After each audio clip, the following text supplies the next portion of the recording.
السلام عليكم ورحمة الله وبركاته، أهلا بكم حبايبي في فيديو جديد. النهاردة إن شاء الله هنعمل مع بعض الرز التركي بطريقة سهلة إن شاء الله تعجبكم. هنقول بسم الله توكلنا على الله ونبدأ الفيديو. معانا هنا حلة على النار فيها شوية من الزيت وقطعة كده من الزبدة. هنبدأ كده نسيحهم على النار في البداية كده، وناخد معانا حوالي كوباية من لسان العصفور.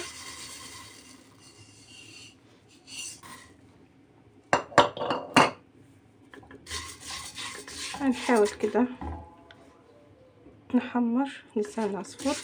هناخد معاه كمان كوباية من الشعرية،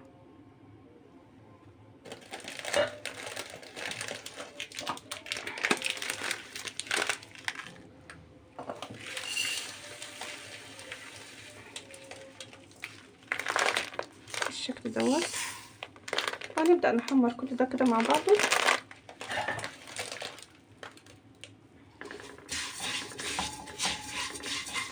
هنزود كمان شوية من الزيت. هنبدأ بقى نقلب لسان العصفور مع الشعرية لحد ما يتحمر. لو عندك لسان عصفور لوحده هيمشي، لو عندك شعرية لوحدها هتمشي ان شاء الله. نبدأ بقى كده نحمره مع بعض.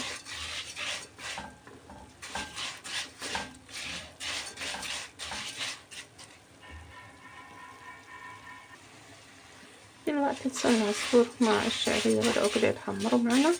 هننزل بقى بمكعب من المرقة.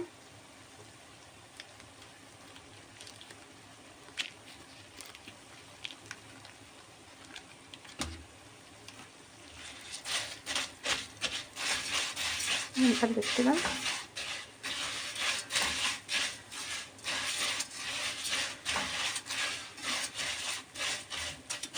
لحد ما المكعب بتاعنا يسيح في الرز في لسان العصفور.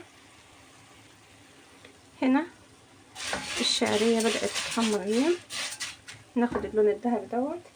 هنبدأ بقى ننزل بشوية من الزبيب. هنغطيها طبعا حابة تنقعيه شوية في المية، ماشي. هنقلبه كده مع لسان العصفور. نبدأ بقى ننزل بالرز.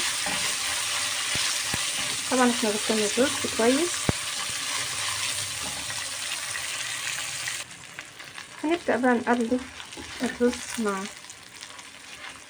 الشعرية مع لسان العصفور. هناخد بقى معاه،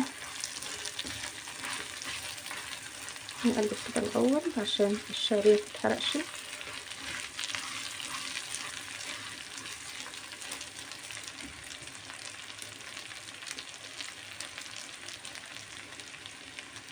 شوية من القرفة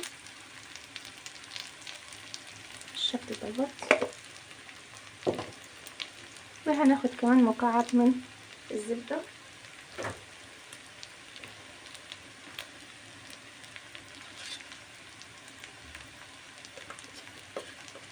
زبدة سمنة الموجود عندك هيشتغل ان شاء الله.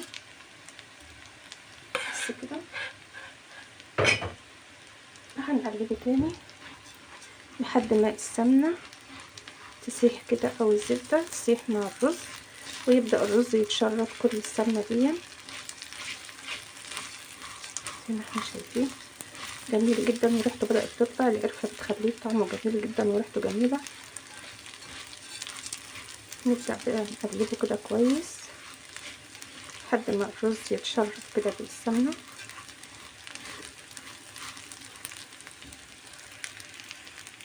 تعالوا بقى نضيف له الملح بتاعه.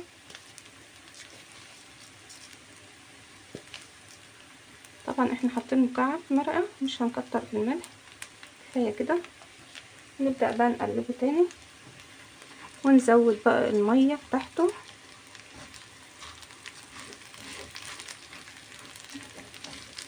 بالشكل دوت. هنبدأ بقى ننزل بيه المية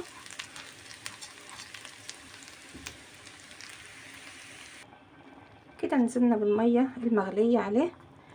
هنبدأ بقى نغطيه ونسيبه لحد ما يتشرب خالص ونشوف هيبقى شكله ايه في الاخر. وده شكل الرز بعد ما غرفناه، جميل جدا وشكله حلو وريحته جميلة جدا، وما تقلقوش من القرفة، بتخلي ريحتها وطعم الرز جميل جدا.